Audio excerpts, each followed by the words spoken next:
गोमंतक मराठा समाजातल्या लोकांक ओबीसी वर्गात घालात। गोमंतक मराठा समाजान आयतारा साखळी जाल्ले बसकेत सरकारा कडेन मागला।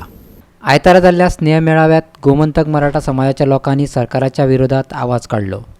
गोमंतक मराठा समाजाचो ओबीसीत आस्पाव करचो अशी मागणी 2013 पासून सरकाराकडे केल्ली, पूण ह्या प्रश्नाकडे सरकारान अजून मेरेन आडनदर कित्याक केल्या असो प्रश्न गोमंतक मराठा समाजाच्या लोकांनी केलो। हे अशेंच चलत जाल्यार आमी वेळ आयल्यार न्यायालयात लेगीत वयतले, समाजान शिटकावणी दिल्या।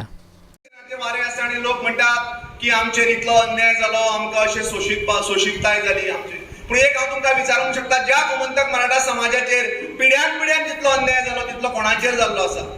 म्हाका दिसना आनी कोणाचेर जाल्लो आसा। पण आमी अन्यायाचें उत्तर आमच्या कापास्तादीचेर, ह्या अन्यायाचें उत्तर आमच्या शिक्षणाच्या माध्यमांतल्यान दिले आणि तितूंतल्यान बरे तरेचे एक वातावरण, बरे तरेचे लोक आमी सगळे आयज ह्या गोंयांत उबे रावले। खंय नांव घेयात, कितले लोक ह्या भारत भूमीन, ह्या गोंयच्या भूमीन गोमंतक मराठा समाजान दिले। मागीर आमी जी मागणी मागता 2013 पासून, जी आमी संयमीत अशी आज गेली 8 वर्षे जेन्ना सरकाराच्या दरबारान जेन्ना आमी पांय आमचे झरयता, जोती आमची झरली वचोन, आणि ही न्याय मागणी जी आमी मागता की गोमंतक मराठा समाजाक ओबीसी दिवची, ती मागणेकडे आयज पासून ह्या सरकाराचें दुर्लक्ष कित्याक? आमकां कोणाचो हिसकावून घेतिल्लो वांटो नाका।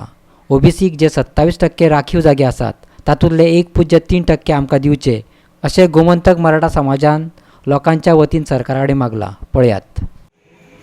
आमी कोणाकडल्यान कोणाचो घास हिरावूंक सोदिनात। आमी म्हणनात की तुमचे असलेले काढात आणि आमकां दियात आणि तांकां उपाशी मागात म्हणून आमी हे म्हणनात आणि आमी हे केन्नाय म्हणचे ना। आमी म्हणटात की जी ओबीसीन 27% रिजर्वेशन आसा तितूंतले जे आता मंगेश कुणेकरान सांगले 1.3% रिजर्वेशन अजूनही आसा, तितून आमी गोमंतक मराठा समाजाक बसया अशें सांगतात। गोवा 365 खातीर दिवचलच्यान महेश गोवेकर।